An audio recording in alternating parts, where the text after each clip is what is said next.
Teardown time. Whoop.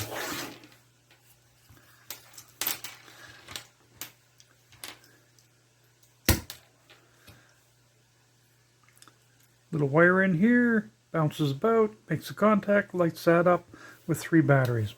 So for a total of $1.86, I got these little things. I got 2 LEDs, and I got 6 total of these batteries, which I'm pretty sure would cost me more than $1.86.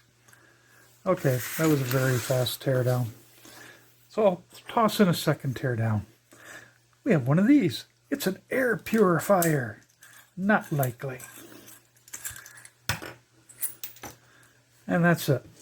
1 resistor, 1 LED.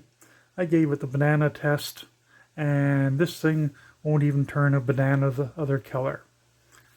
2 teardowns in less than a minute.